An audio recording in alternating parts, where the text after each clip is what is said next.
భువనగిరి జిల్లా చౌటుప్పల్ మండల కేంద్రంలో ఈరోజు తెల్లవారుజామున ఘోర రోడ్డు ప్రమాదం జరిగింది.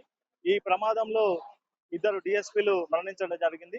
చక్రధర్ అదే విధంగా శాంతకుమార్ గారు చనిపోవడం జరిగింది.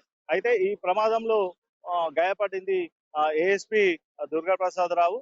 ఈ కారు ప్రమాదం జరగడానికి కారణం ఏంటంటే విజయవాడ నుంచి హైదరాబాద్ కి వెళ్తున్న క్రమంలో బస్సుని తప్పించబోయి డివైడర్ ని గుద్ది ఎదురుగా వస్తున్న హైదరాబాద్ నుంచి విజయవాడ వైపు వెళ్తున్న లారీని బలంగా ఢీకొట్టడంతో వీరు ఎవరైతే ఇద్దరు డిఎస్పీలు ఉన్నారో వాళ్ళు చనిపోవడం జరిగింది. ఏఎస్పీ అయితే ఎవరైతే ఉన్నారో దుర్గా ప్రసాద్, అదే విధంగా డ్రైవరు నరసింగరావుని వెంటనే చౌటుప్పల్ పోలీసులు వెంటనే స్పందించి వారిని కామినేని హాస్పిటల్ కి తరలించడం జరిగింది. అయితే మనం ఏదైతే ఈ స్కార్పియో కార్ అయితే ఏదైతే ఈ కారు ఉందో మనం ఒకసారి చూసినట్టయితే ఇద్దరు చనిపోయారు. వాళ్ళు సీటు బెల్ట్ పెట్టుకోకపోవడం వల్ల ఈ ప్రమాదం తీవ్రత పెరిగిందనేది మనకు తెలుస్తుంది. ఒకసారి చూడొచ్చు. ఎవరైతే ముందు సీట్ల కూర్చున్న డ్రైవర్ ఉండ్రో ఆ డ్రైవరు అదే విధంగా ఏఎస్పీ సంబంధించి మేజర్ ఇంజురు కావడం జరిగింది.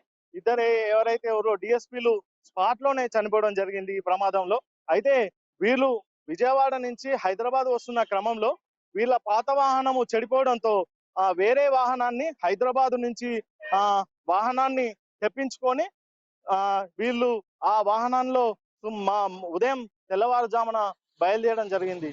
ఈ బయలుదేరుతున్న క్రమంలోనే హైదరాబాద్ నుంచి విజయవాడ వైపు వస్తున్న లారీ ఢీకొట్టడం జరిగింది.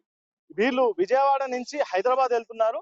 కైతపురం స్టేజ్ వద్ద రాగానే వీళ్ళు బస్సు ఎదురుగా సడన్ బ్రేక్ వేయడం తోటి వీళ్ళు దాన్ని కంట్రోల్ చేయడం కోసము, దాన్ని తప్పియడం కోసము డివైడర్ సైడ్ గుద్దుకొని ఎదురుగా వస్తున్న సిమెంట్ లారీని బలంగా ఢీకొట్టడం తోటి ఈ పెద్ద ప్రమాదం జరిగింది.